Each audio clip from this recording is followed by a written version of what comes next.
Assalamu alaikum warahmatullahi ta'ala barakatuhu. Yan uwa barkamu da sake haduwa da ku a cikin wannan sabon bidiyo. To insha Allah a yau bidiyon da zamu koyar da ku shine yadda zaka iya dawo da bidiyon da ka goge. A baya mun yi bidiyon da mun gabatar da tutorial akan yadda zaka dawo da foton da ka goge. To a yau zamu koyar da yadda zaka dawo da bidiyon da ka goge. Insha Allah ku biyo mu a wannan channel ta Nemo1 TV domin samun ire-iren wannan bidiyo kana mu cikin sauki. Ku taba alamar subscribing domin hakan zai taimaka muku wajen da zarar mun dora kuke samun bidiyon mu akan lokaci.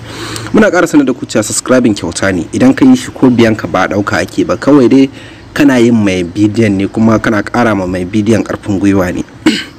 Mun je cikin bidiyon mu. Kai tsaye zaka shiga Play Store din wayarka kamar yadda kake gani a nan.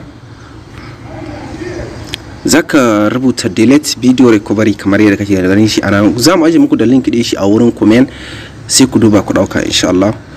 Sai ka taba open bayan kai downloading din shi.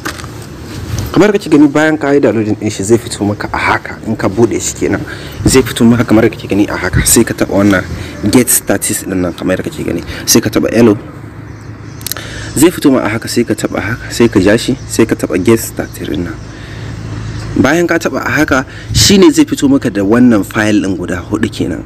Gashi delete video, delete photo, delete audio. To shi wannan tun daga video, hoto, audio duka yana maido shi da su idan ka san ka goge.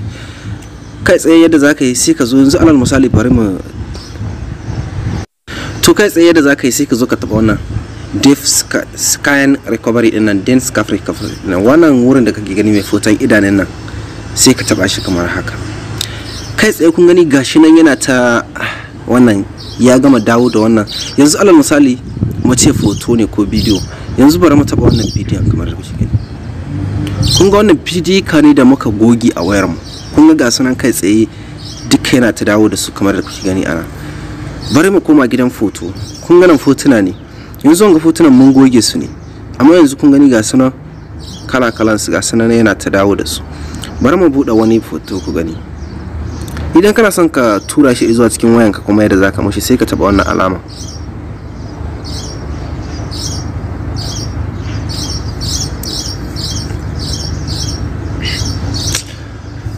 Oh my god, sorry. Okay, yanzu idan kana son ka dawo da foton ko bidiyon da ka goge, yanzu alal misali mu ce wannan bidiyon kamar haka, a ce wanga bidiyon mun goge shi muke son mu dawo da shi. Zaka zo ka taba foton bidiyon kamar kake gani a nan. Idan ka taba sai ka zo ka taba wannan alaman wurin kamar kake gani a nan. To kai tsaye gashi nan fail restaurant screen wannan din shi gashi kamar haka yadda ya nuna maka. To kai tsaye yanzu idan ka koma cikin file ɗinka cikin gallery din wayanka zaka tarar da wannan bidiyon naka ba tare da ka samu wani matsala ba. In ma foto ne kuma shi ma kamar yadda kake gani, idan ka taba haka kawai zaka zo ka taba wannan wurin zai koma inda yake ne. Waka ne kuma zaka zo ka shiga gidan wakan ka kamar da kake gani, sai ka zo ka taba foton wakan kamar da kake gani, amma shi ma sai ka zo ka taba shi kai tsaye zai koma inda yake. Insha Allah kwata-kwata anan muka kawo ƙarshen wannan bidiyon.